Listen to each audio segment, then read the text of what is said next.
சரி, நேற்று தினத்தில் அதாவது தொடர்ச்சியாக சில வாரம் தியானித்து கொண்டே வந்தோம். பிள்ளைகளை வளர்ப்பது எப்படி? அப்போ பிள்ளைகள் காரியமாக நம்ம நிறைய காரியத்தை தியானித்திருக்கிறோம். உங்கள் குடும்பத்தில் இருக்கிற குழந்தைகள் ரொம்ப முக்கியமானவங்க. ஆண்டவர் எத்தனை விதமான ஆசீர்வாதத்தை உங்களுக்கு தந்திருக்கலாம். உங்களுடைய பிள்ளைகள் தான் விலையேற பெற்ற ஒரு பொக்கிஷம் என்பதை மறந்துவிடக்கூடாது. அது கர்த்தரிடத்திலிருந்து வரக்கூடிய ஆசீர்வாதம் பிள்ளைகள். எத்தனையோ பேர் 15 வருஷம் 20 வருஷம் ஒரு குழந்தைக்காக ஜெபித்து கொண்டு இருக்கிறாங்க. ஆனால் உங்களுக்கு ஆண்டவர் தந்திருக்கிறார். அந்த குழந்தைகளை எப்படி கவனிக்கிறீங்க, எப்படி கவனம் செலுத்துகிறீங்க, அதில் நீங்கள் கவனமாக இருக்கணும். உங்களுடைய குழந்தைகளுக்கு நீங்கள் அவங்கள நல்ல நிலைமையில் வளர்க்கணும், நல்ல காரியங்களை போதிக்கணும். இந்த 2 பேரும் சொல்லுகிறாரு. வளர்க்கணும், போதிக்கணும், நல்ல வழியில் நடத்தணும். சிட்சித்து போதிக்க வேண்டும் என்று எபேசியர் 6 அதிகாரத்தில் வாசித்தோம். நேற்றைக்கு அதை தியானித்தோம். ஆவிக்குரிய காரியத்தை போதிக்கணும், நல் ஒழுக்கங்களை பிள்ளைகளுக்கு நம்ம போதிக்கணும். அதே மாதிரி நம்முடைய தேசத்தின் ஒழுங்குகள் சூழ்நிலைகளை அவர்களுக்கு போதிக்கணும். அவங்க எல்லா காரியத்தையும் அறிந்து கொள்ளும்படி கற்றுக் கொடுக்க வேண்டும். பெற்றோர் அதில் அதிக கவனம் செலுத்த வேண்டும். ஸ்கூலுக்கு அனுப்புகிறோம், போகிறாங்க, வர்றாங்க, டியூஷன் அனுப்புகிறோம், படிக்கிறாங்க. வெறும் படிப்பு மட்டும் வாழ்க்கை அல்ல. 24 மணி நேரம் படிப்பு மார்க்கு, அதெல்லாம் வாழ்க்கை. அது நம்முடைய வாழ்க்கையில் ஒரு அங்கம், அவ்வளவுதான். ஏன் படிக்காதவங்க ஒருத்தர் வாழலையா? பிஸ்னஸ் பண்ணி பெரிய பெரிய கோடீஸ்வரர்கள் ஆகியிருக்கிறாங்க. அதனால் அது ஒன்று தான் வாழ்க்கைன்னு நினச்சி பிள்ளைகளை அதில் அடிமைத்தனம் ஆக்கி விடாதுங்க. படிப்பில் உற்சாகப்படுத்துங்க. படிக்கணும், நம்ம பிள்ளைகள் வெற்றி பெறணும், சாதிக்கணும், அதெல்லாம் இருக்குது. அதுக்கெல்லாம் ஜெபிக்கிறோம். அது ஒன்று தான் பிள்ளைகளுடைய எதிர்காலம் வாழ்க்கைன்னு நினச்சிடக்கூடாது. அதனால் பிள்ளைகளை எல்லா காரியத்திலையும் அவங்க கற்று தேர்ந்தவர்களாய் காணப்படுவதற்கு பெற்றோர் தான் நீங்கள் கவனமாக இருக்கணும். அதில் சின்ன வயசுலேயே பிள்ளைகளை நீங்கள் கவனித்தீர்கள் என்றால் உங்கள் பிள்ளைகளுக்குள்ள இருக்கிற தாளந்துகள், கிருபைகள் வெளிப்படும். நீங்கள் கவனமாக பார்க்கணும். நிறைய பேர் அதை பற்றி யோசிக்கிறதில்ல. வெறும் படிப்பு மார்க்கு, அது மட்டுமல்ல. பிள்ளைகளுக்குள்ள தேவன் உங்களுக்கு கொடுத்த ஒவ்வொரு குழந்தைகளுக்குள்ளும் விசேஷித்த சில தாளந்துகள் இருக்கும். சில பிள்ளைகளுக்கு மியூசிக் வாசிக்கிற தாளந்து இருக்கும். சில பிள்ளைகளுக்கு நல்லா பாடுகிற தாளந்து இருக்கும். சில பிள்ளைகளுக்கு சில காரியத்தை ஆராய்ந்து கண்டுபிடிக்கிற டேலண்ட் இருக்கும். சில பிள்ளைகளுக்கு விளையாட்டில் நல்ல தாளந்துகள் இருக்கும். இப்படி பிள்ளைகளுக்குள்ள விசேஷமான பல காரியத்தை ஆண்டவர் வைத்திருக்கிறார். அது இன்னது என்பதை நீங்கள் கண்டறிந்து அதிலேயும் உற்சாகப்படுத்தணும். படிக்கவும் செய், இதையும் செய்யண்டு. படிப்பு மட்டும்தான், இது தேவையில்லை அப்படி சொல்லாதங்க. பிள்ளைகள் நல்லா விளையாடுறாங்களா, அந்த விளையாட்டுத்துறையில் உற்சாகப்படுத்துங்க. அதையும் செய்ய, உன்னால் படிக்கவும் முடியும், ஆண்டவர் உதவி செய்வார், அதையும் செய்யணும். இல்லை படிப்பு தான் முக்கியம், விளையாட்டுலாம் தேவையில்லை, மியூசிக்கெல்லாம் தேவையில்லை, வெறுமனை படின்னு சொல்லி பிள்ளைகளை இன்றைக்கு நீங்கள் சொல்லிட்டீங்கன்னா நாளைக்கு சொல்லுவாங்க, என் பெற்றோரே என் ஆசையை குழி தோண்டி புதைச்சிட்டாங்க, ஆண்டவர் எனக்கு கொடுத்த தாளந்துகளெல்லாம் கெடுத்துட்டாங்கன்னு சொல்லுவாங்க. அதுதான் நீங்கள் கவனமாக இருக்க வேண்டிய காரியம். அதனால் பிள்ளைகளுக்குள்ள தேவன் ஆண்டவர் என்ன கிருபையை வைத்திருக்கிறார் என்பதை கண்டுபிடித்து அதிலேயும் பிள்ளைகளை உற்சாகப்படுத்துங்க. படிக்க உற்சாகப்படுத்துங்க. ஆண்டவர் 2யுமே ஆசீர்வதிக்க முடியும். அதனால் இப்போ பிள்ளைகள் சந்தோஷமாக இருப்பாங்க. அப்போ வெறும் படிப்பை மட்டுமே சொன்னீங்கன்னா மனதளவில் பிள்ளைகளுக்கு ரொம்ப பாதிப்பு உண்டாகிவிடும். நிறைய பிள்ளைகள் பாதிக்கப்படுறாங்க. அதனால் அதுக்கு இடம் கொடுக்காதபடி அவங்களுக்குள்ளே இருக்கிற தாளந்து கண்டுபிடிங்க. சரியா? சரி, இப்போ சின்ன பிள்ளைகளை நீங்கள் கண்டித்து வளர்க்கணும் என்றெல்லாம் நேற்றைக்கு சொல்ல, பிரம்பு வாங்குங்க, பைபிளில் இருக்குது பிரம்பை கையாடணும்னு சொல்லி. அதனால தான் சரி, கண்டித்து வளர்க்கணும். அடுத்தது ரொம்ப முக்கியமான சவாலான கட்டம், பிள்ளைகள் இளம் வாலிப பருவத்தில் வரும்போது, டீனேஜ் பருவம்னு சொல்லுவோம்ல, 13, 14, 15, 16, 17, 18, 19, அந்த டீனேஜ் பருவம். இதுதான் நிறைய பெற்றோருக்கு சவாலான ஒரு பருவம். ஆனால் நிறைய பேர் அதை கவலைப்படுவதே இல்லை. பிள்ளைகள் சின்ன பிள்ளைகளாக இருந்து வாலிப பிராயத்துக்குள்ளே பிரவேசிக்கிறாங்க டீனேஜ் பருவத்தில். அந்த சமயத்தில் பெற்றோர் ரொம்ப கவனமாக பிள்ளைகளை கவனிக்கணும். ஏனென்றால் அவங்களுக்கு ஃப்ரெண்டாக நீங்கள் மாறி பிள்ளைகளுக்கு அதுக்கு முன்னால் வரைக்கும் பெரும்பெடுத்திருப்பீங்க, கண்டிச்சிருப்பீங்க, வித்தியாசமாக இருந்திருப்பீங்க. டீனேஜ் பருவத்தில் வந்த உடனே நீங்கள் முதல்ல மாறணும். பேரண்ட்ஸ் முதல்ல சேஞ்ச் ஆகணும், உங்கள் மனநிலை மாறணும். ஏன்னா இப்போ பிள்ளைகள் டீனேஜ் பருவத்தில் வந்துட்டாங்க. அவங்க சின்ன குழந்தைகள் கிடையாது பெரம்பு கூட்டு மிரட்டுறதுக்கு. இப்போ டீனேஜ் பருவம் கொஞ்சம் விவரம் தெரிய ஆரம்பிச்சிடும். அப்போ பிள்ளைகளுக்கு நீங்கள் ஒரு ஃப்ரெண்டாக மாறினாதான் பிள்ளைகளை சரியாக கைட் பண்ணி வளர்க்க முடியும். அப்படி இல்லாமல் நீங்கள் இன்னும் 5 வயசு குழந்தை மாதிரியே கண்டிப்பாக இருக்கிறன்னு பார்க்காத, பேசாத, தொடாத, அதை பார்க்காத, இதை செய்யாதன்னு வளர்த்திங்கன்னா பிள்ளைகள் பாதிக்கப்பட்டு போயிடுவாங்க. அதனால் டீனேஜ் பருவம் வந்தபோது உங்கள் மனநிலை முதல்ல மாற வேண்டும். ஏன்னு சொன்னால் டீனேஜ் பருவத்தில் அந்த பிள்ளைகளுடைய சரீரத்தில் உண்டாகிற மாற்றம் அவனுடைய மனநிலைமையிலையும் ஒரு மாற்றத்தை கொண்டு வரும். இதை நீங்கள் புரிந்து கொள்ள வேண்டும். அவனுடைய சரீரத்திலே பல மாற்றங்கள். வாலிப பருவத்துக்கு வருகிறார்கள், இயற்கையாய் ஆண்டவர் அவங்களுக்கென்று வைத்திருக்கிற பல ஆசீர்வாதமான மாற்றங்கள் வரும். அது ஆண்டவர் மனிதனுக்கு தருகிற ஒரு பிளஸ்ஸிங். அதனால தான் சிலர் சொல்லுவாங்க, பிள்ளை இத்தனை வயசு ஆகி போச்சுங்க, பெரிய பிள்ளை ஆகலை அப்படின்னு ஜெபிக்க கூட்டிகிட்டு வர தாய்மாரை பார்த்துருக்கிறேன். ரொம்ப பாரம் இல்லை, கஷ்டம். அது மாதிரி பிள்ளைகளுக்காக நான் ஜெபித்திருக்கிறேன். அது ஒரு ஆசீர்வாதம், பிளஸ்ஸிங். அது அந்த பருவத்தில் ஆண்டவர் கொடுக்குற ஆசீர்வாதம். அதை நீங்கள் பயமுறுத்திடக்கூடாது பிள்ளைகளை. அவங்களுக்குள்ள ஒரு பயத்தை உண்டாக்கி அவங்கள சிந்தனையிலே தவறான காரியத்துக்குள்ளே நடத்திடக்கூடாது. அந்த டைமில் நீங்கள் ரொம்ப கவனம் செலுத்தி பிள்ளைகளுக்கு அதை குறித்து கற்றுக் கொடுக்கணும், சொல்லி கொடுக்கணும். அந்த பருவத்தில் அவங்களுக்கு ரொம்ப கவனம், பையன்களும் சரி பெண் பிள்ளைகளும் சரி. ஆனால் பெண் பிள்ளைகளுக்கு தான் அதிக கவனம் செலுத்தணும். அந்த டைமில் நீங்கள் டாக்டர்கிட்ட போனீங்கன்னா அவனுடைய சரீரத்துக்கு அடுத்த காரியத்தில் என்னென்ன உணவு கொடுக்கணும், இந்த டைமில் என்ன மாதிரி அவங்க உணவெல்லாம் கொடுத்து அவனுடைய சரீரத்தை பாதுகாக்கணும், அது அவனுடைய பிற்காலத்தில் அவனுடைய சுகமாக இருக்க ஏதுவாக இருக்குன்னு டாக்டர் சொல்லுவாங்க. நீங்கள் அது மாதிரி டாக்டர்கிட்ட போய் ஆலோசனை கேட்கணும். அப்போ அவங்க சொல்லி கொடுப்பாங்க. அது கட்டாயம் அவசியம். பேரண்ட்ஸு அது தெரியும், எங்கள் அம்மா எங்களை வளர்த்தாங்கல்ல, எங்களுக்கு எல்லாம் தெரியும்ல அப்படின்னு சொல்லுகிற பெற்றோரும் உண்டு, இருக்கலாம். இந்த காலம் நிறைய மாற்றங்களை சந்திக்கிற ஒரு காலம். பிள்ளைகள் விதவிதமான பிரச்சனையை சந்திக்கிற ஒரு காலம். அதனால் அவனுடைய சரீர காரியத்திலும் நீங்கள் பிள்ளைகள் கவனம் செலுத்த வேண்டியது அவசியம். நீங்கள் இப்படி சொல்கிறீங்க, சமீபத்தில் ஒரு கணவன் இளம் தம்பதிகள் திருமணமாகி 2-3 வருஷம், இளம் தம்பதிகள் தான், நல்ல பிள்ளைகள், பக்தி உள்ள ஜெபிக்கிற பிள்ளைகள். அவங்க என்னை பார்த்து உங்கள்கிட்ட பேசணும்னு ஜெபிக்க வந்தாங்க. கற்பத்தின் ஆசீர்வாதத்துக்காக ஜெபிக்க சொன்னாங்க. நானும் ஜெபம் பண்ணினேன். அப்போ அவங்க அங்ககிட்ட சொல்லு அப்படின்னு, உன் பிரச்சனை சொல்லின்னு அந்த கணவர் சொல்லுகிறார். அந்த மகளும் பேசுகிறாங்க. என்ன காரியம் அப்படின்னு கேட்டால் வேதனையான ஆச்சரியமான ஒரு காரியம். என்ன தெரியுமா, அந்த மகள் பெரிய பிள்ளையாக பிறகு சரீரத்தில் உண்டாகிற ஒரு மாற்றம் இருக்குல்ல, அது அவள் பெரிய பிள்ளை ஆனதில் இருந்து திருமணமாகும் வரைக்கும் தினந்தோறும் பெரும்பாடு வியாதி, எவ்ரிடே. அது மாதத்தில் 3 நாள் தான் அந்த பிரச்சனையை பெண் பிள்ளைகள் சந்திக்கும். இந்த மகளுக்கு எவ்ரிடே, தினந்தோறும். அவளுக்கு தப்பாகவே தெரியல, ஏன்னா அது தப்பு, இது ஒரு மிஸ்டேக்குன்னு யாருமே சொல்லலை. யார் சொல்லணும்? தாய். என்னம்மா சொல்கிறேன்னு கேட்டேன்.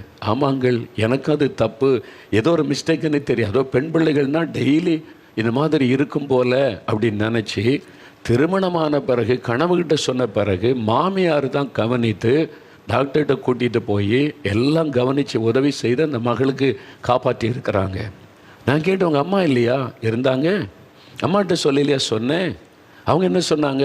அது பெரிய பிள்ளை ஆகிட்டா இது வரும், நீ இப்படி தான் இதை எதோ பயன்படுத்திக்க, அவ்வளோதான் சொன்னாங்களே தவிர அதை பற்றி வேறு ஒன்றுமே சொல்லி கொடுக்கல.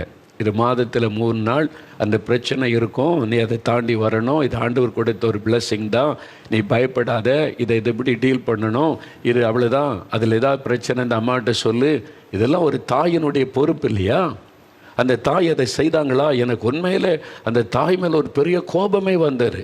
என்ன தாய் அது என்பதாய். அந்த மகள் சின்ன பிள்ளை மாதிரி இன்னசென்ட்டாக சொல்ல, காலேஜில் படிச்சுட்டு வந்த பிள்ளை இவ்வளோக்கும். ஏன்னா வெளியில் சொல்கிறதுக்கு பயம், யார்கிட்டையும் கேட்க பயம். பெண் பிள்ளைகள்னால் லைஃப் லாங்காக இப்படி தான் போல அப்படின்ற ஒரு எண்ணம். யாருமே என்ன தெரியாது, அறியாமை, சொல்லலை.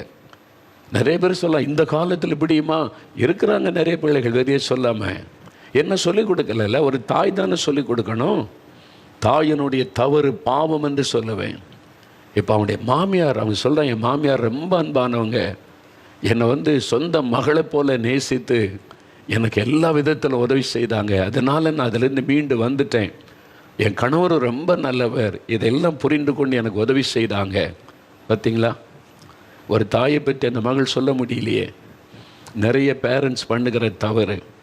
அதனால் அந்த பிள்ளைகள் பருவ மாற்றம் அடையும் போது டாக்டர்கிட்ட கூட்டுப்பாங்க. நல்ல பெண் டாக்டர்ஸ் இருப்பாங்க.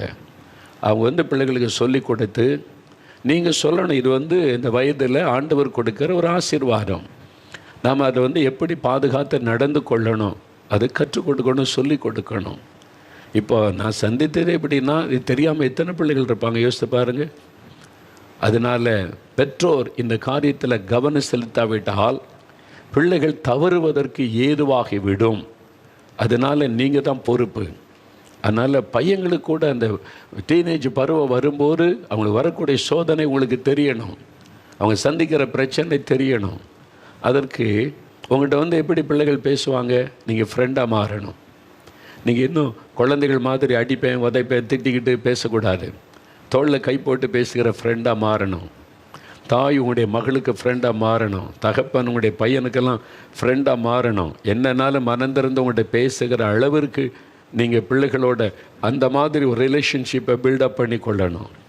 ஒரு சமயம் திருப்பத்தூர் உபாசியத்துக்கு நான் போயிருந்தேன். அப்போ ஒரு இடைவேளை நேரத்தில் சிலருக்கு நான் ஜெபிப்பேன் பேசி. 2 டீனேஜ் கேர்ள்ஸ் வந்திருக்கிறாங்க, இளம் பிள்ளைகள் 2 பேர் ஸ்கூலில் படிக்கிறாங்க, 9th அவ்வளோதான் படிக்கிறாங்க. அப்போ டீனேஜ் பருவம் ஒரு 14-15 வயசு இருக்குன்னு வைங்களேன். 2 பிள்ளைகள். ஒரு பிள்ளை பயந்துக்கிட்டே நிற்குது, ஒரு பிள்ளை வந்து சொல்லுது, அங்கிள் இது என் ஃப்ரெண்டு உங்கள்கிட்ட பேசணுமா, பயப்படுறான்னு சொல்லி. ஏமா பயம், உனக்கு எதுக்காக நான் ஜெபிக்கணும் அப்படின்னு கேட்டேன் பாருங்கள். கண்ணில் கண்ணீர், ஏதோ ஒரு மனசில் இருக்கிறது சொல்ல முடியல, கண்ணீர். சரிம்மா ஓகே, நான் எதுனாலும் அங்கிள் ஜெபிக்கிறவனுக்கு என்ன பிரச்சனை. அவள் சொன்னாள், நான் இப்போ தான் 9th படிக்கிறேங்கள், ஒரு பையன் என் பின்னாலே வர்றான், எனக்கு லெட்ரு கொடுத்துக்கிட்டே இருக்கிறான், கடிதம் கொடுக்குறான் அப்படின்னு சொல்லி. அது அவனுடைய பிரச்சனை. பையன் பின்னால் துரத்திக்கிட்டே இருக்க, கடிதம் கொடுக்குறான், பதில் கொடுன்னு கேட்குறான். நீ என்ன பண்ணேன்னு கேட்டேன். நான் இன்னும் நிறைய படிக்கணும்ல அங்கிள், நான் நிறைய படிக்கணும், இப்போ தான் 9th படிக்க, நான் 12th படிக்கணும், காலேஜ் படிக்கணும், நான் ஒன்றுமே பதில் சொல்லலை அப்படின்னா. ஆனால் அவன் தொடர்ந்துக்கிட்டே இருக்கான், லெட்ரு கொடுத்துக்கிட்டே இருக்கிறான். சரி இக்னோர் பண்ணிட வேண்டியது தானே அப்படின்னா, அந்த மகள் சொல்லுகிறாள், நீ எனக்கு பதில் கடிதம் தராட்டா நான் தற்கொலை பண்ணி செத்துருவேன் அப்படின்னு சொல்கிறான். செத்துருவானோ? அந்த பிள்ளை பாருங்கள், ஒரு இன்னசென்ட்டாக அந்த பிள்ளை பேசுது. அதுக்கு ஒன்றும் தெரியல. இன்னசென்ட்டாக அந்த பிள்ளை வரக்கூடிய ஒரு சோதனை, அது என்னது, அதை எப்படி டீல் பண்ணன்னு அந்த பிள்ளைக்கு தெரியல. நான் உடனே கேட்டேன், உங்கள் அம்மாக்கிட்ட இதை சொன்னியான்னு கேட்டேன். எங்கள் அம்மா கிட்ட போய் நான் சொன்னேன், அம்மா இப்படி ஒரு பையன் லெட்டர், நீ பொம்பளை பிள்ளை, நீ தான் அப்படி இருக்கணும் இப்படி இருக்கணும், ஒன்னால தான் இப்படி. பிள்ளை திட்டுறாங்க, அவங்க சூழ்நிலையை புரிந்து கொள்கிற நிலைமையில் இல்லை. ஒரு பிள்ளை சொல்கிறத கவனமாக கேட்டு, நம்ம பிள்ளை ஏதோ ஒரு பிரச்சனை சந்திக்குது, அவங்களுக்கு கைட் பண்ணணுமே, இந்த சிந்தை அந்த தாய்க்கு இல்லை. எத்தனை தாய்மார் அப்படி இருக்கிறீங்க? நீங்கள் சீரியல் பார்க்குறதுக்கு பிள்ளையை நெருங்க விடாமல் திட்டி திட்டி அனுப்பிக்கிட்டே இருக்கிறீங்க. உங்கள் சுயநலத்துக்காக பிள்ளைகளுக்கு நேரம் கொடுக்காம, ஆலோசனை கொடுக்காம, நீ தான் குற்றவாளின்ற மாதிரி பிள்ளைகளை. அதனால் இந்த பிள்ளைக்கு என்ன, அப்போ நான் தான் தவறு, பெண் பிள்ளைகளாக இருப்பதே தவறு, அந்த உணர்வு அந்த பிள்ளைக்கு வந்து போயிட்டார். தாய்கிட்ட பேச முடியல, பதில் சொல்லலை, புரிந்து கொள்ளலை. நான் கேட்டேன், சரிம்மா அவங்க அப்பா கிட்ட பேசினியான்னு. அவர் சொன்ன ஒரு வார்த்தை பாருங்கள், எங்கள் அப்பா என்கிட்ட பேசவே மாட்டாங்க. என்ன தகப்பன் பாருங்கள், எங்கள் அப்பா என்கிட்ட பேசவே மாட்டாங்க. என்ன சண்டையா பிள்ளை கூட, அது சின்ன பிள்ளை ஸ்கூலில் படிக்குது. என்ன தகப்பன் பாருங்கள். அப்போ ஆண்டவர் பார்ப்பார், நான் இந்த வீட்டுக்கு ஒரு குழந்தை கொடுத்தா தகப்பனுக்கும் அதை குறித்த உணர்வு இல்லை, அந்த தாய்க்கும் அந்த பிள்ளை குறித்த சிந்தை இல்லை. கிறிஸ்தவங்க அந்த பிள்ளை கண்ணீரோடு நிற்கிது. அப்போது யோசித்து பாருங்கள், இந்த பிள்ளை ஃப்ரெண்டுக்கிட்ட போய் பேசியிருந்தால் என்ன நடந்திருக்கும்? கூட படிக்கிற ஃப்ரெண்டுக்கிட்ட எனக்கு ஒருத்தர் லெட்ரு கொடுக்கான், என்ன பண்ணுன்னு தெரியல, பயமாக இருக்குதுன்னு சொன்னால் அந்த பிள்ளைகள் என்ன சொல்லி இருக்கும்? கற்பனை பண்ணி பாருங்கள். எனக்கெல்லாம் ஒருத்தனும் தரமாட்டேங்கிறான், நானாக இருந்தால் இந்நேரம் பதில் கொடுத்துருப்பேன், தப்பாக தானே சொல்லியிருக்கோம். அப்போ இப்படி தான் உலகம் போல் அந்த பிள்ளை தவறான பள்ளியில் போயிருக்கும்ல. யார் காரணம்? தாய் தகப்பன். பிள்ளைகளை குற்றம் சொல்கிறோம், நீங்கள் தானே காரணம். நிறைய பிள்ளைகள் தவறுவதற்கு காரணம் யார்? நான் சொன்னேன், மகளே, நீ அழாத, இயேசு உனக்கு உதவி செய்வார். அவர் உன்னை நேசிக்கிறார், பாதுகாக்கிற தேவன். அதனால் இன்னும் நீ இதுக்கெல்லாம் இடம் கொடுக்காத. நீ இன்னும் படிக்கணும். நீ படித்து முடிக்க 5-6 வருஷம் ஆகும். இப்போவே இதில் கவனம் செலுத்தினா அவன் படிப்பு போயிடும், எதிர்காலம் போயிடும், எல்லாம் பாதிச்சிடும். இல்லைங்கள் அவன் செத்துருவேன்றானே, செத்த சாகட்டாவன். அவன் யார் உனக்கு? சாகவே மாட்டான். அவன் எத்தனை பிள்ளைகளுடைய வாழ்க்கையை கெடுக்கன்னு நினைக்கானே தெரியாது. இந்த வயசில் அவனுக்கு எதுக்கு இதெல்லாம்? அவன் பாருங்கள், 9ஆம் படிக்கும்போதே அப்படின்னா அவன் சாகவே மாட்டான். உன்னை பயமுறுத்துவான். நீ கண்ணை மூடிட்டு சொல்லு, நோ, பதிலும் தர முடியாது, என்கிட்ட வராதன்னு நோ சொல்லிவிட்டு படிப்பில் கவனம் செலுத்து. ஆனால் அவங்க அப்பா கிட்ட அவங்க பேசாட்டான்னு நீ போய் பேசு. அப்பா, எனக்கு இப்படி ஒரு பிரச்சனை இருக்குது, எனக்கா ஜெபம் பண்ணுங்க அப்படின்னு சொல்லு. கிறிஸ்தவங்க தானே, பேசு அப்படின்னு சொன்னேன். தைரியப்படுத்தி, இயேசு உனக்கு கூட இருக்கிறார், தகப்பனாக இருக்கிறார், தைரியமாக பேசி இயேசுக்கிட்ட இந்த பிரச்சனையை கொண்டு போன்னு சொன்னேன். சரி அங்கிள், நான் ஜெபிக்கிறேன்னு சொல்லி அந்த பிள்ளைக்குள்ளே ஒரு தைரியம் வந்தது. எவ்வளோ பிரச்சனை சந்திக்கிறாங்க இந்த சமுதாயத்தில் பிள்ளைகள். அப்போ பேரண்ட்ஸ் எவ்வளோ கவனம் செலுத்தணும் நீங்கள் அறிந்து கொள்ளணும். ஒரு சம்பவம் பாருங்கள், நாகர்கோவில் பட்டணத்தில் இப்படி தான் ஒரு பிள்ளை ஸ்கூல் படிக்குது. டீனேஜ் வந்துட்டு ஸ்கூலில் படிச்சுக்கிட்டு இருக்கிற ஒரு பிள்ளை, ஸ்கூல் ஃபைனல் படிக்குது, +2. ஸ்கூலுக்கு வர்ற வழியில் ஒரு 2-3 வாலிப்பாங்க நின்று இந்த பிள்ளையை பின்தொடர்ந்து பேசுகிறாங்க, கேலி பண்ணாங்க. அந்த பிள்ளை பதிலே சொல்லாமல் போனாலும் தூக்கிட்டு போயிடுவோம், கடத்திடுவோம்லாம் பேசுகிறாங்க. பணக்கார வீட்டு பையங்க, கார் வச்சுருக்கிறாங்க. இந்த பிள்ளை பாவம், ஏழை பிள்ளை, பயமுறுத்துகிறாங்க. இந்த பிள்ளைக்கு பயம் வந்து அம்மாக்கிட்ட சொல்லுறம்மா, இது மாதிரி ஸ்கூலுக்கு போகிற வழியில் இப்படிலாம் என்னை மிரட்டுறாங்க, பயமுறுத்துகிறாங்கம்மான்னு சொல்லி. தாய் சீரியஸாக எடுக்கலை. சரி, இப்படி தான் பையங்க அப்படி தான் இருப்பாங்க, நீ ஒதுங்கிப்போ, அவ்வளோதான். ரியல் ப்ராப்ளம் என்னன்னு உட்கார வச்சு பேசணும். டக்குன்னு ஒரு வார்த்தையில் பதில் சொல்லக்கூடாது. ஒரு பிள்ளை வந்து ஒரு காரியம் சொன்னால் முழுமையாக உடனே சொல்லாது. உங்களுடைய ரியாக்ஷனை பார்த்து தான் பிள்ளை மனம் திறந்து பேசும். உட்கார வச்சு, பயப்படாத, அம்மா இருக்கிறேன், உனக்கு என்ன பிரச்சனை சொல்லு, நான் உனக்கு ஹெல்ப் பண்ணுவேன், நீ மனம் திறந்து பேசும். அப்போ பிள்ளை மனம் திறந்து பேசும். நீங்கள் சட்டுன்னு முகம் திருப்பினா அந்த பிள்ளை எப்படி உங்கள்கிட்ட பேசும்? அந்த பிள்ளை பாருங்கள், தாய் புரிந்து கொள்ளலை. ஆனால் டெய்லி இந்த பிள்ளை பிரச்சனை சந்திக்குது. அதுக்குள்ளே ஒரு பயம் வந்துட்டு, நம்மளை கடத்திட்டு போயிடுவாங்களோ, நம்முடைய வாழ்க்கை அவ்வளவுதான், இனிமேல் நம்ம வாழ முடியாதுன்னு சொல்லி லெட்டர் எழுதி வச்சுட்டு இறந்துட்டு தற்கொலை பண்ணிட்டுங்க. இது மாதிரி இந்த பையங்க என்ன இப்படி பின்தொடர்ந்து வந்து பயமுறுத்துறாங்க, என்னால் வாழ முடியாது. இப்போ தாய் கண்ணீர் வடித்து என்ன பிரயோஜனம்? அந்த பிள்ளை அநியாயமாய் உயிர் போயிட்டு. யார் காரணம்? அந்த தாய். கவனம் செலுத்த வேண்டாமா? அந்த குழந்தையோட உட்காந்து பேச வேண்டாமா? அவனுக்கு ரியலாக என்ன பிரச்சனை, நான் வர்றேன், அம்மா வர்றேன்னு சொல்லி ஒரு ஹோப் கொடுத்து தைரியப்படுத்தி நடத்தி இருக்க வேண்டாமா? இப்படி எத்தனை மரணம் நடக்குதுங்க நாட்டில். 1-2 பேப்பரில் வருது. எத்தனை பிள்ளைகள். நல்லா கவனம் செலுத்துங்க. உங்களுடைய பிள்ளைகளுடைய காரியத்தில் நீங்கள் கவனம் செலுத்த வேண்டியது அவசியம். ஒரு சகோதரர் சொன்னார், ஒரு சமயம் நல்லா ரட்சிக்கப்பட்ட பிள்ளைங்க குடும்பமாக ஜெபிப்பாங்க. பிள்ளைகள் டீனேஜ் பருவத்துக்கு வந்துட்டாங்க, ஸ்கூலுக்கு போகிறாங்க, வர்றாங்க. ஒரு நாள் அந்த சகோதரர் என்கிட்ட ஒரு காரியம் சொன்னேன், பிரதர், நம்ம பிள்ளைங்க ஸ்கூலுக்கு போகிறாங்க, வர்றாங்க, நம்ம சர்ச்சுக்கு போகிறோம், குடும்பமாக ஜெபிக்கிறோம், நல்லா இருக்கிறோம், சரி பிள்ளைகளும் நல்லா படிக்கிறோம், அப்படி தான் நினச்சிக்கிட்டு இருந்தேன். ஆனால் நம்ம பிள்ளைகள் சந்திக்கிற பிரச்சனை எவ்வளோ பெருசுன்னு எனக்கு உணரவில்லாமல் போயிட்டு. என்ன பிரதர் சொல்கிறீங்கன்னு கேட்டேன். இல்லை, திடீர்னு ஒரு நாள் குடும்ப ஜெபத்தில் நான் உட்கார வச்சு பிள்ளைகள்கிட்ட பேசி, இன்றைக்கு நம்ம ஒவ்வொருவரும் ஜெபிக்க போகிறோம், உங்களுக்கு என்ன பிரச்சனை இருக்கிறோ அதை மனம் திறந்து ஆண்டவர்கிட்ட சொல்லி ஜெபிங்க. டீனேஜ் பிள்ளைங்க, ஸ்கூலில் படிக்கிற பொண்ணு பையன், உனக்கு என்ன பிரச்சனை, உனக்கு நீ என்ன பிரச்சனையை சந்திக்கிற, படிப்பில் அல்லது வீட்டில், எனிதிங், நீ மனம் திறந்து இயேசுவை பார்த்து பேசு. எனக்கு இதெல்லாம் பிரச்சனையாக இருக்குது, இயேசுவே எனக்கு உதவி செய்யன்னு நாங்களும் உங்களுக்காக ஜெபிக்கிறோம், நம்ம எல்லாரும் அப்படி ஜெபிக்கலான்னு சொல்லி தன் பிள்ளைகளை வச்சு கணவன் மனைவி அந்த 2 பிள்ளைகளையும் ஜெபிக்க சொன்னாங்க. அப்போ அந்த பிள்ளைகள் ஜெபிக்க ஆரம்பிச்சது பாருங்கள். அவங்க சந்திக்கிற பிரச்சனை, ஸ்கூலுக்கு போகிற இடத்துல, வர்ற இடத்துல, ஸ்கூலில் அவங்க ரியலாக சந்திக்கிற பிரச்சனையை சொல்லி சொல்லி இயேசுகிட்ட ஜெபிக்கிறாங்க. அந்த சகோதரர் சொன்ன, பிரதர், என் இருதயமே நொறுங்கி விட்டார். எவ்வளோ பிள்ளைகள் ஸ்கூலுக்கு போகிறாங்க, வர்றாங்க, மார்க்கு, படிப்பை நம்ம மார்க்கை தான் பார்க்குறோம், என்ன படிச்சிருக்காங்க, என்ன மார்க் எடுத்திருக்கிற, அதை தான் பார்க்குறோம். அதையும் தாண்டி பிள்ளைகள் சந்திக்கிற பிரச்சனை ரொம்ப பெருசு. பொல்லாத உலகம் இது, பயங்கரமான கொடிய காலம் இது. பிள்ளைகளுக்கு என்னென்ன சோதனை போராட்டம் போகிற இடத்துல வர இடத்துல தெரியுமா? நிறைய பிள்ளைகள் அம்மாட்ட சொன்ன வருத்தப்படுவாங்க, அப்பாட்ட சொன்ன வருத்தப்படுவான்னு தங்களுக்குள்ளே வைத்து கொண்டு வேதனைப்படுகிற பிள்ளைகள் உண்டு. அம்மா அப்பாக்கிட்ட சொல்லியும் அவங்க திட்டுறதுனால அவங்க புரிந்து கொள்ளவே மாட்டேங்கிறாங்கன்னு மனம் உடைந்து போன நிலைமையில் அமைதியாக இருக்கிற பிள்ளைகள் உண்டு. அப்போ உங்கள் பிள்ளைகளை குறித்து உங்களுக்கு என்ன தெரியும்? யோசித்து பாருங்கள். உங்கள் பிள்ளைகளை குறித்து என்ன வெறும் மார்க் மட்டும்தான் பார்த்துக்கிட்டு இருக்கீங்களா?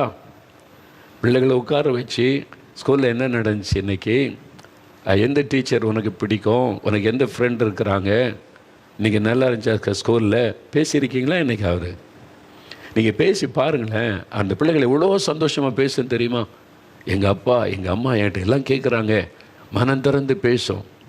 எவ்வளோ சந்தோஷப்பட்டுன்னு தெரியுமா? நீங்கள் செஞ்சு பாருங்கள். சரி, நீங்கள் அப்படி பிள்ளைகளோடு பேசி பாருங்கள். ஃப்ரெண்டாக மாறுங்க. டீனேஜ் பருவம் வந்துட்டால் தாய் ஃப்ரெண்டாக மாறணும். எப்படி ஒரு வாலிப்பிள்ளை தான் ஃப்ரெண்டுக்கிட்ட மனம் திறந்து எல்லாத்தையும் சொல்லுகிறாளோ அதே மாதிரி தாய்கிட்ட பேசணும். ஒரு பையன் தன்னுடைய மனம் திறந்து எல்லாத்தையும் ஃப்ரெண்டுக்கிட்ட சொல்லுவான். நீங்களே உங்கள் வீட்டில் பையனுக்கு ஒரு பிரச்சனைன்னா ஒன்றுமே சொல்ல மாட்டேங்கிறான், பேச மாட்டேங்கிறான்னா யார்கிட்ட போய் கேட்பீங்க? அவனுடைய டியரஸ்ட் ஃப்ரெண்டு யாருன்னு பார்த்து அவனை கூப்பிட்டு, என்னப்பா ஒன்றுமே சொல்ல மாட்டேங்கிறான், அமைதியாகவே இருக்கான், வீட்டுக்கு வந்தான், அவனுக்கு என்ன பிரச்சனை நீ கேட்டு சொல்லு. அப்போ நமக்கே தெரியுது, ஃப்ரெண்டுக்கிட்ட மனம் திறந்து பிள்ளைகள் பேசும், ஃப்ரெண்டுக்கிட்ட தான் எல்லாத்தையும் ஓப்பன் பண்ணி பேசுவாங்க என்பதை நம்ம எல்லாருக்குமே தெரியும். உங்கள் பிள்ளை சரியாக பதில் சொல்ல மாட்டேங்குது, படிக்க மாட்டேங்குது, கேட்டு அமைதியாக போகுது. நீங்கள் சொல்லுங்கள், ஏன் பதில் சொல்ல மாட்டேங்கிற, என்ன நினச்சிக்கிட்டு இருக்குது, வீடு நினச்சி என்ன நினச்சின்னு பிள்ளைகளை திட்டுவீங்க. அது போய் கருவை மூட்டிட்டு ரூமுக்குள்ளே இருக்கும். பிள்ளைகள் ஏன் இப்படி இருக்குது? உடனே ஃப்ரெண்டு யாருன்னு பார்ப்பீங்க.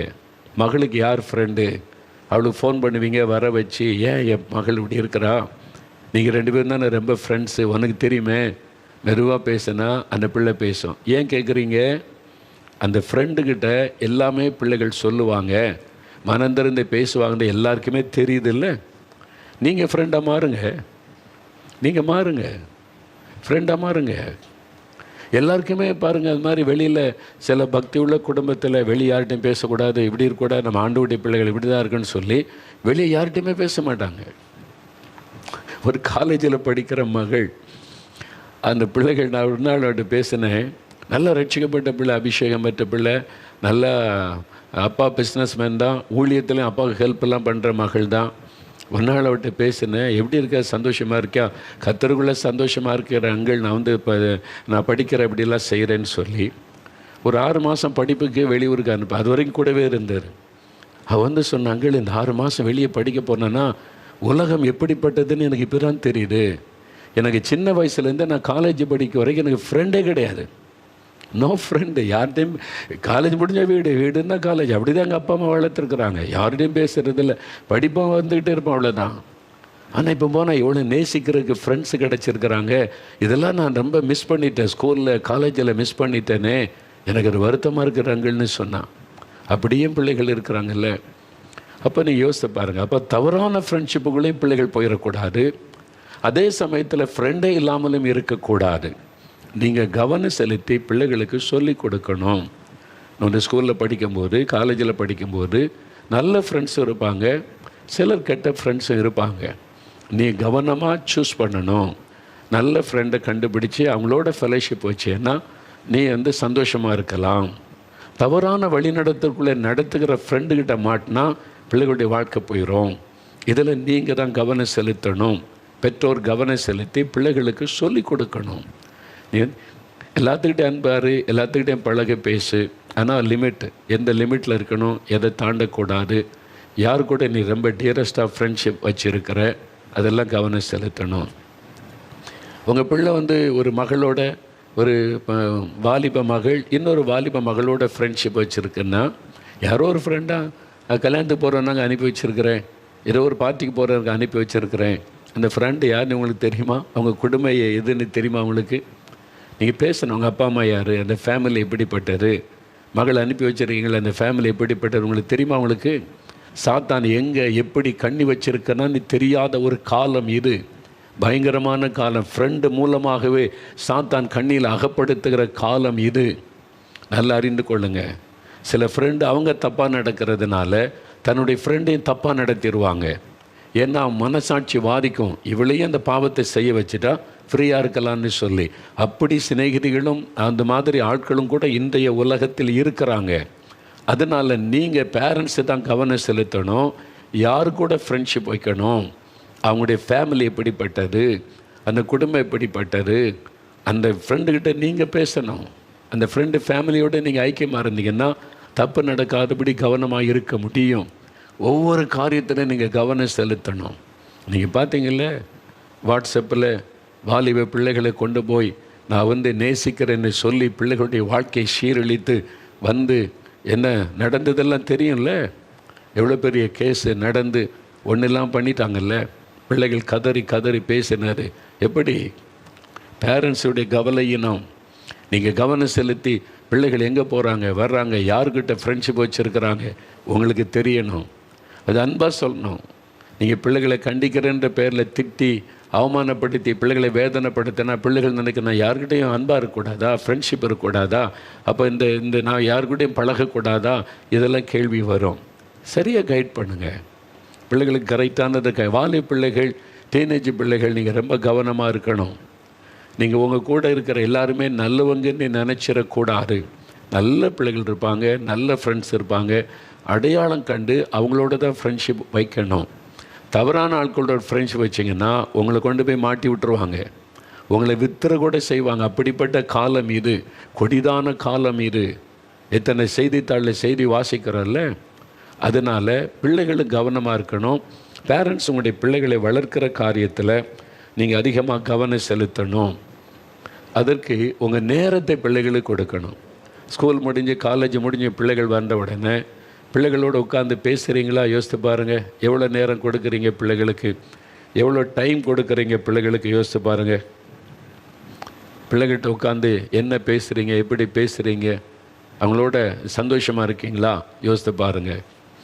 டீனேஜ் பருவம் பிள்ளைகள் வந்துட்டுன்னா, ஈவன் சின்ன குட்டி பிள்ளைகளாக இருந்தால் கூட ஸ்கூல் முடிஞ்ச உடனே ஒரு தாய் பக்கத்தில் இருக்கிற பார்க்குக்கு கூட்டிகிட்டு போகிறாங்களா?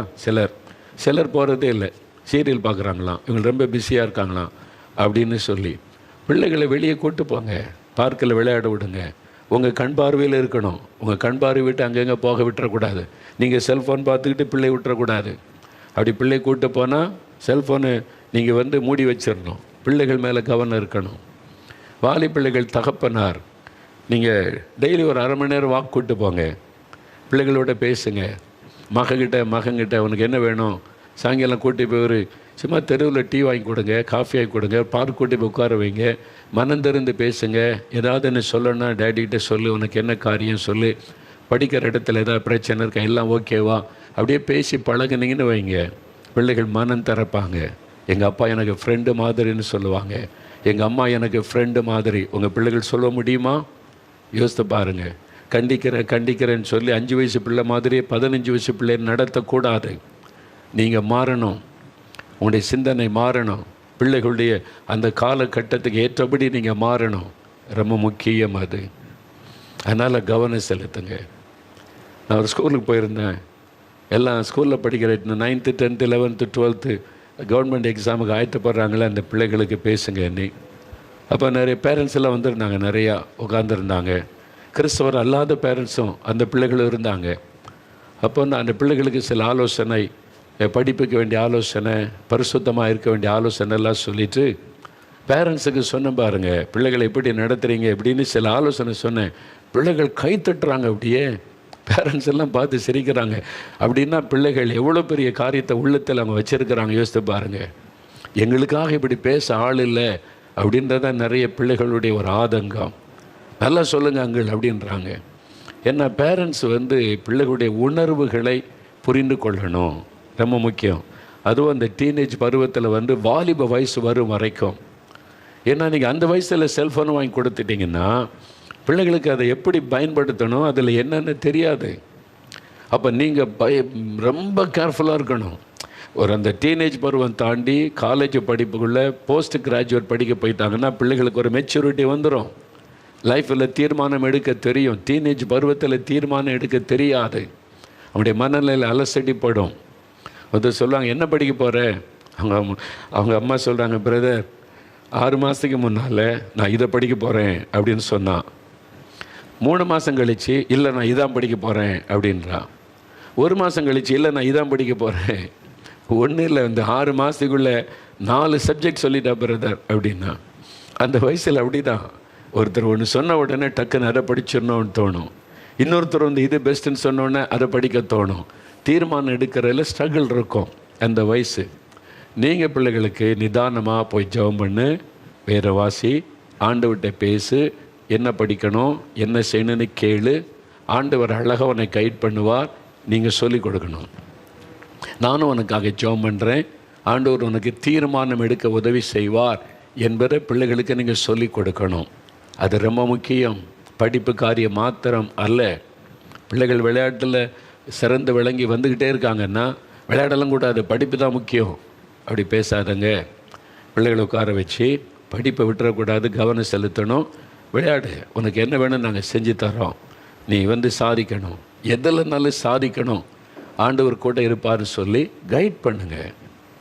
உடனே ஒரு ஒரு முட்டுக்கட்டை போட்டு இப்படி தான் அப்படி தான் இதை செய்யக்கூடாது அதை செய்யக்கூடாதுன்னு பேசினா பிள்ளைகளுக்கு என்ன வந்துடும்னா, ஏண்டா இந்த குடும்பத்தில் வந்து நான் பிறந்தேன் அப்படின்ற ஒரு மனநிலை உண்டாகிவிடும்.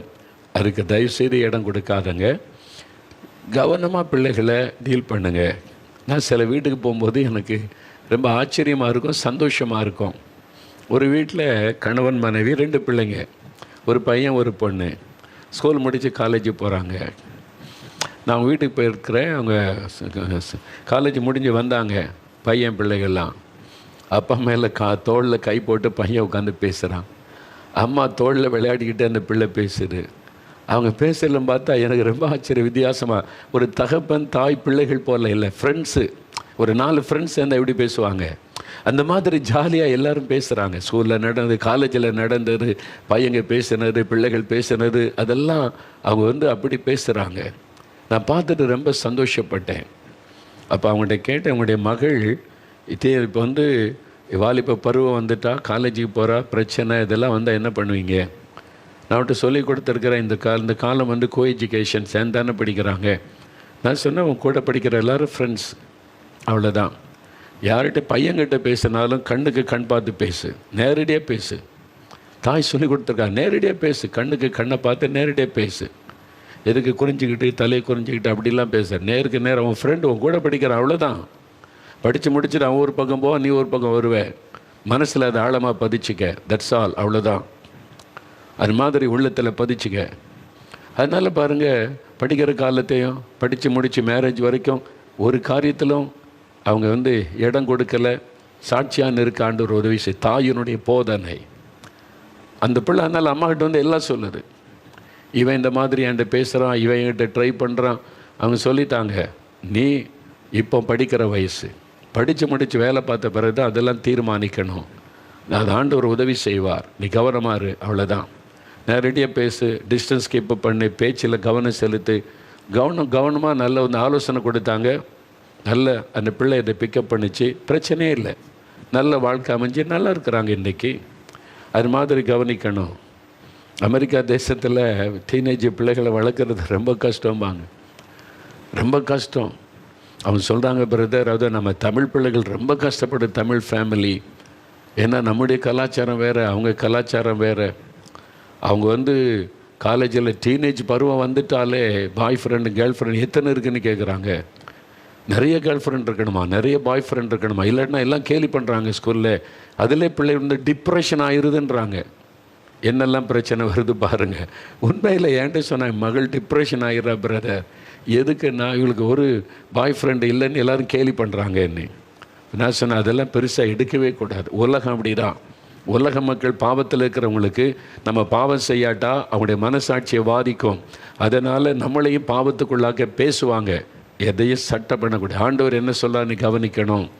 நம்முடைய வாழ்க்கை இயேசு சொன்னபடி தான் நீ சொல்லி தைரியப்படும் சரியங்கள். அந்த மகளுக்குள்ள தைரியத்தை உண்டாக்கணும். உலகம் போதே, உலகத்தில் எல்லோரும் எப்படி இருக்காங்க, நாமளும் எப்படி இருக்கான்னு நினைக்கக்கூடாது. அங்கே ஒரு டீனேஜ் பருவத்தில் பையன் பொண்ணோடு இருக்கிற ஒரு ஃபேமிலியை தெரியும்.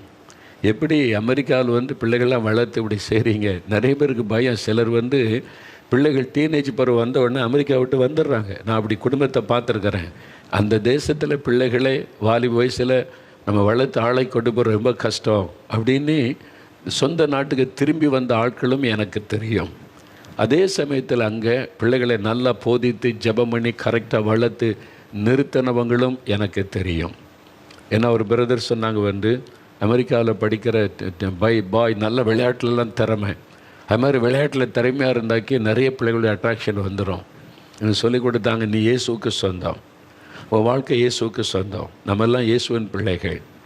நீ படிக்கிற அதில் எல்லோரும் உன்னோட ஃப்ரெண்ட்ஸாக இருப்பாங்க, ஓகே, கவனமாக இரு, அதனால் டிஸ்டன்ஸ் கீப் அப் பண்ணு, எல்லாத்துக்கிட்ட அன்பாக இரு, நேசி, அவ்வளோதான். ஸ்கூலில் படிக்கும்போதே சில பிள்ளைகளுடைய விளையாட்டு திறமை பார்த்துட்டு பேசும்போது சொல்லிட்டானா, என்கிட்ட தவறான எண்ணத்தோடு பழகாத, நான் வேறு ஒருவருக்கு சொந்தம், என் எதிர்காலத்தை அவர் தான் தீர்மானிக்கணும், அது வரைக்கும் நான் என் எதிர்காலத்தை தீர்மானிக்க மாட்டேன், இப்போ எந்த டிசிஷனும் நான் எடுக்க மாட்டேன், அந்த நோக்கத்தோடு என்கிட்ட பழகாத என்பதாய் பெண் பிள்ளைகிட்ட டைரெக்டாக சொல்லிட்டான். உண்மையில் அந்த விருது சொன்னாங்க, ஒரு நாள் ஸ்கூல் ஃபங்க்ஷனுக்கு நான் போயிருந்தேன். அந்த சில பிள்ளைகள் உங்கள் பையனை நல்லா வளர்த்துருக்கீங்க அப்படின்னு சொல்லி பேசிட்டு போகுது இங்கிலீஷில். அங்கே உள்ள ஆங்கிலம் பேசக்கூடிய வெள்ளைக்கார பிள்ளைகள். அப்போ அதன் பிறகு பாருங்கள், பெற்றோர் ஜெபம் பண்ணி நல்ல வாழ்க்கை, இன்னைக்கு குடும்பமாக ஆசீர்வாதமாக நல்லா இருக்கிறாங்க. எல்லா தேசத்திலும் எல்லா இடத்திலும் அந்த வயதுக்கேற்ற சோதனை வரும். என்ன சாத்தான் பார்த்துக்கிட்டே இருப்பான்.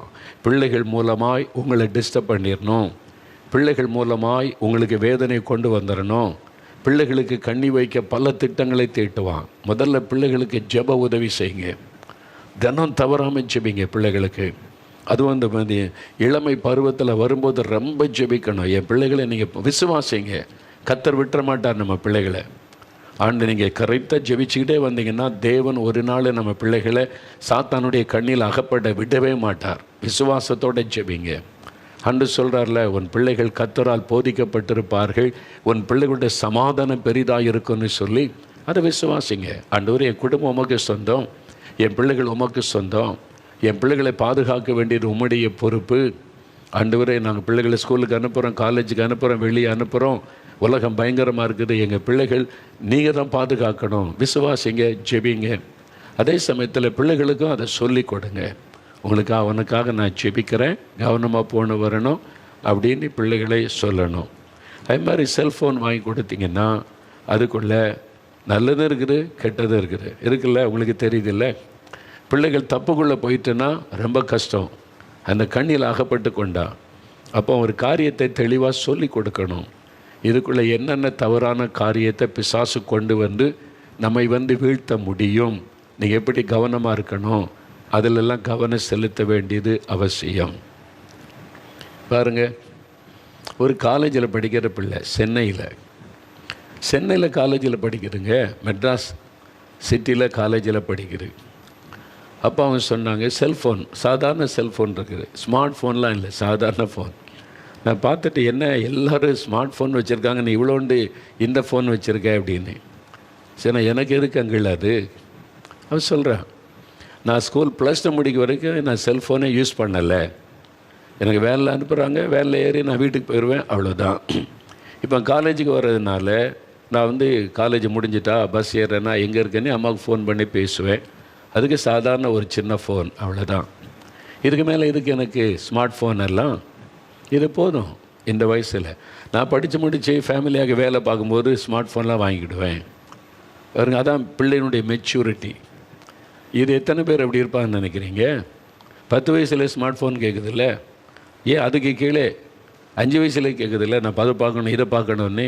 ஏன்னா நம்ம அப்படி பழக்கிறோம்ல, உட்கார வச்சு பிள்ளை தொந்தரவு கொடுக்கக்கூடாதுன்றதுக்கு செல்ஃபோனை கொடுத்துட்றாரு. அதனால் அது உட்காந்து கார்ட்டூன் பார்க்க ஆரம்பித்து ஒன்றா அது எல்லாம் பார்த்து விளையாடுறேன்னு சொல்லி எல்லாத்துக்குள்ளே வந்துடுது. நம்ம தான் காரணம், கவனம் செலுத்தணும்.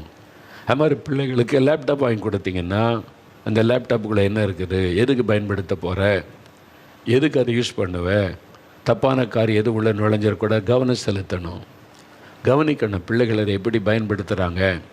சின்ன ஒரு மாற்றம் வந்தாலும் உடனே பிள்ளைகளை நீங்கள் கவனித்து ஜெபம் பண்ணணும், ஆலோசனை கொடுக்கணும்.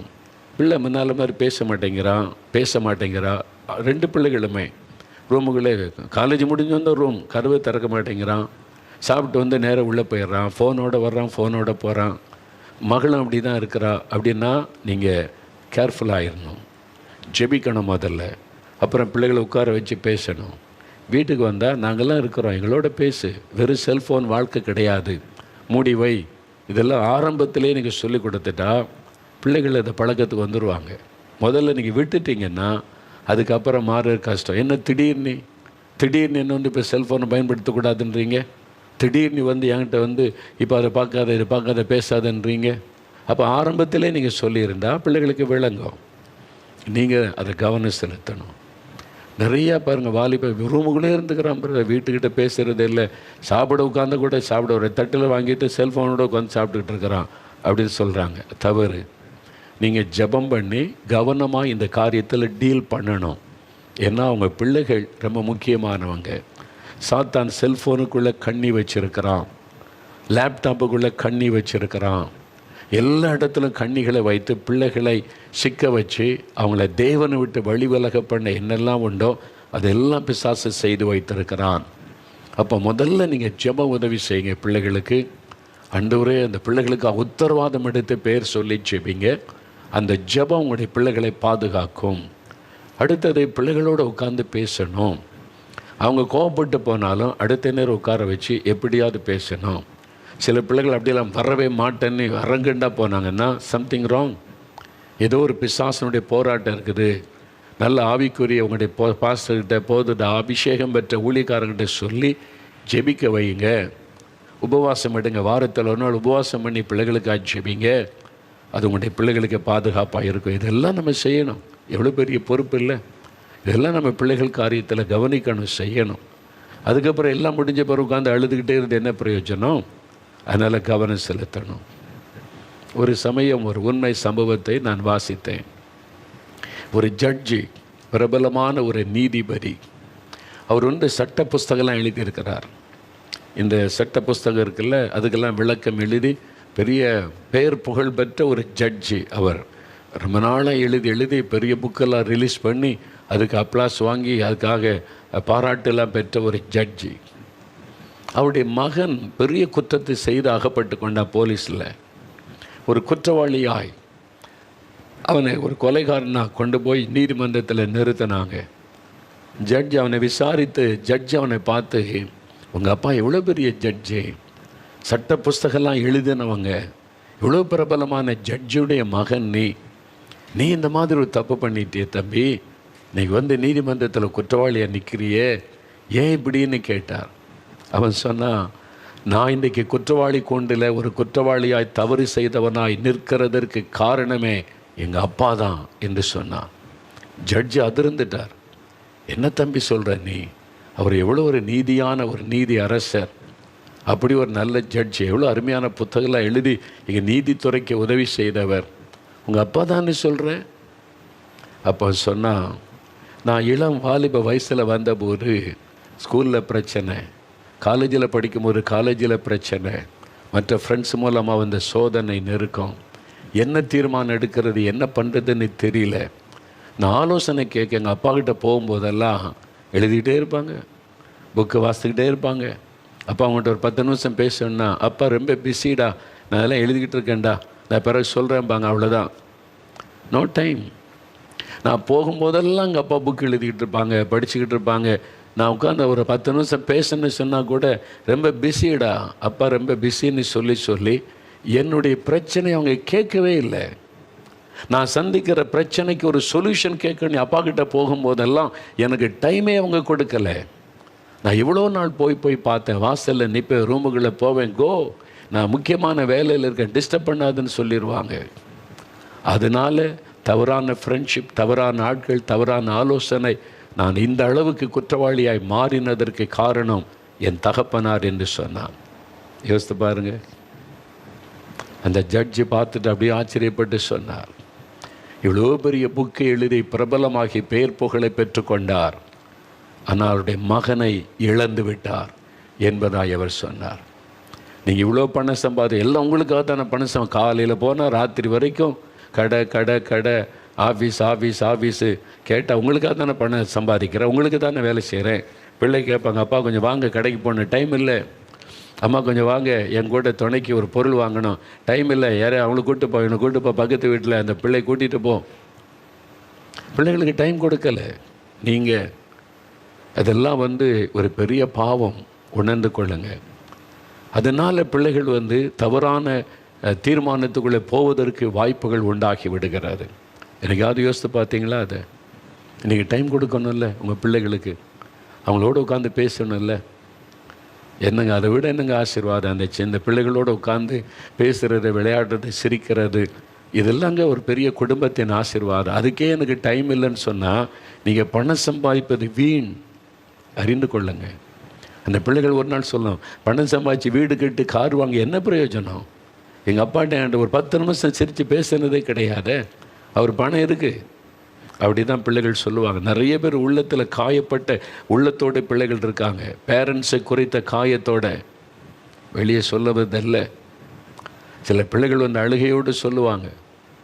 உண்மை, நான் பார்த்துருக்கிறேன். இத்தனை பிள்ளைகள் பையங்க பேசுவாங்க, எங்கள் வீட்டில் இப்படி நடக்குறாங்க, என்னுடைய உணர்வை புரிந்து கொள்றதுக்கு எங்கள் வீட்டில் யாருமே இல்லை.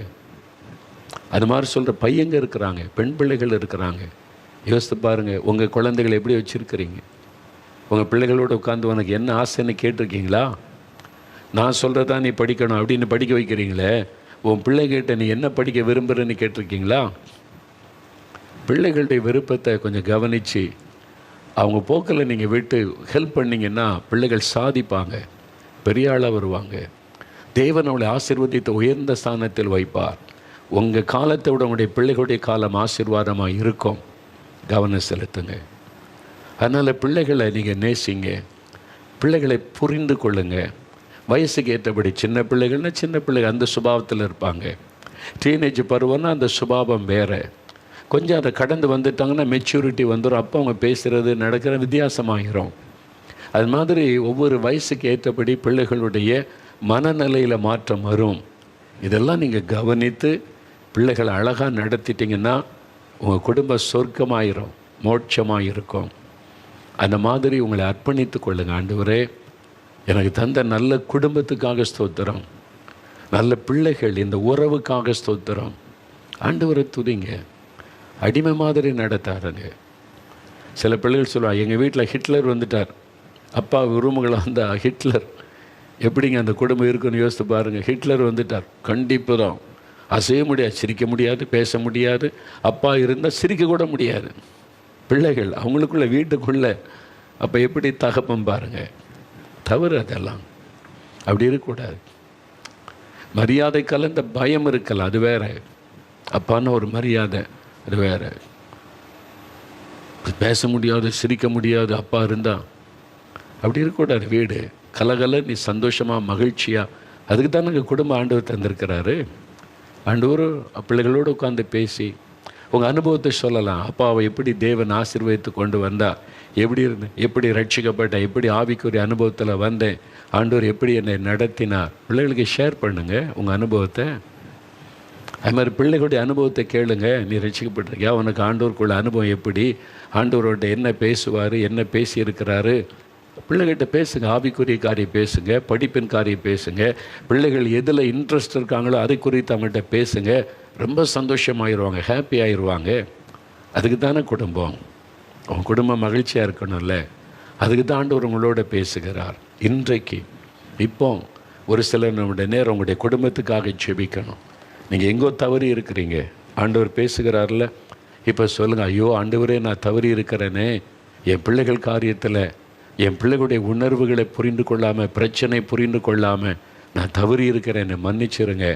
இன்றையிலேருந்து என் பிள்ளைகளோடு உள்ள உறவை நான் சரிப்படுத்தி கொள்ளுகிறேன்னு சொல்லி ஒப்பு கொடுக்குறீங்களா? உங்களை ஒப்பு கொடுக்குறீங்களா? அவங்க பிள்ளைகள் அவ்வளோ சந்தோஷப்படுவாங்க. அவங்கள்ட்ட பேசி சந்தோஷமாக மகிழ்ச்சியாக வாரத்தில் ஒன்று வெளியே கூப்பிட்டு போங்க. ஆமாம், கடற்கரை இருந்தால் கடற்கரைக்கு கூப்பிட்டு போய் கொஞ்ச நேரம் உட்காருங்க பிள்ளைகளோட. பார்க் இருந்தால் பார்க் கூப்பிட்டு போய் உட்காருங்க. வாரத்தில் அட்லீஸ்ட் ஒரு நாள் வெளியே கூப்பிட்டு போய் ஒரு ரெஸ்டாரண்ட்டில் உட்காந்து ஃப்ரீயாக அவனுக்கு என்ன வேணும் வாங்கி அப்பா அவங்களுக்கு வாங்கி கொடுக்குறேன்னு சொல்லுங்கள். பிள்ளைகளுக்கு ஒரு ஃப்ரீனஸ் கொடுங்க. டைமே கிடையாது, காசு தர்றேன், நீங்கள் போயிட்டு வந்துடுங்க. காசு யாருக்கு வேணுயா? நாளைக்கு இந்த பிள்ளைகள் லட்ச லட்சமாக சம்பாதிக்கும். இந்த அன்பு கிடைக்குமா? இந்த உறவு கிடைக்குமா? யோசித்து பாருங்கள். அதனால் நீங்கள் இப்போ ஆண்டவர்கிட்ட சொல்லுங்கள், ஆண்டவரே நான் தவறு செய்திருக்கிறேன். என் பிள்ளைகள் காரியத்தில் நீங்கள் பிள்ளைகளை கொடுத்தீங்க, பிள்ளைகளுடைய உணர்வுகளை புரிந்து கொள்ளலை, ஆசைகளை புரிந்து கொள்ளலை. நான் என் விருப்பத்தை நிறைவேற்றிட்டேன், நான் தப்பாக இருந்துட்டேன், என்னை மன்னிச்சிருங்க. இன்னையிலேருந்து என் பிள்ளைகளோட நான் இப்படி ஐக்கியப்படணும் அப்படின்னு சொல்லி ஒப்பு கொடுக்குறீங்களா? அப்போ உங்களுடைய குடும்பமே ஒரு குட்டி மோட்சமாக மாறிடும். ஜெபிக்கலாமா? உங்களுடைய வலது கரத்தை உயர்த்தி இருதயத்தில் கை வைத்து, ஆண்டவரே என்னை மன்னிங்க, நான் சரியாக என் பிள்ளைகள் காரியத்தில் நடந்து கொள்ளலை, எனக்கே அது தெரியலை, தப்பு பண்ணிட்டேன், என்னை மன்னிச்சு இனிமேல் என் பிள்ளைகள் காரியத்தில் நான் சந்தோஷமாக ஞானமாய் நடக்க எனக்கு உதவி செய்யுங்க. கேளுங்க. முதல்ல உங்களுக்காக ஜெபம் பண்ணுங்க.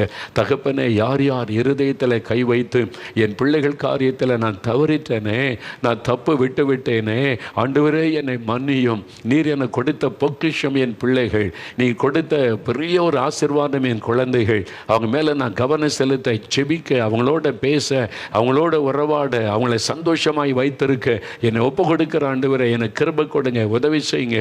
என் தவறை மன்னித்து அதை சரிப்படுத்த எனக்கு கிருபை தாங்க. இன்று முதல் என் வீட்டுக்குள்ள உறவுகள் சரிபடட்டும், அன்பு ஐக்கியம் உண்டாகட்டும், பிள்ளைகளோடு மகிழ்ந்திருக்கிற ஒரு ஆசீர்வாதமான அனுபவத்தை எனக்கு தாரும், எங்களுக்கு தாரும். எங்களை ஒப்பு கொடுக்கிற ஆண்டவரே, எங்கள் குடும்பம் அப்படி மாறட்டும் ஆண்டவரே, என்னை ஒப்பு கொடுக்கிறேன் ஆண்டவரே. அப்படி யார் ஜெபிக்கிறாங்களோ அந்த சகோதரன் அந்த சகோதரியை தொடும், அந்த வீட்டில் இருக்கிற குழந்தைகளை தொட்டு ஆசீர்வதியும், இளம் பிள்ளைகளை ஆசீர்வதியும், பிள்ளைகள் குடும்பத்தில் பெற்றோரோடு மகிழ்ந்திருக்கும்படிக்கு கர்த்தர் செய்யும். நீர் அப்படி ஆசீர்வதித்து விட்டு அன்பிற்காக ஸ்தோத்திரம். இயேசு கிறிஸ்துவின் நாமத்தில் ஜெபிக்கிறோம் பிதாவே. ஆமேன்.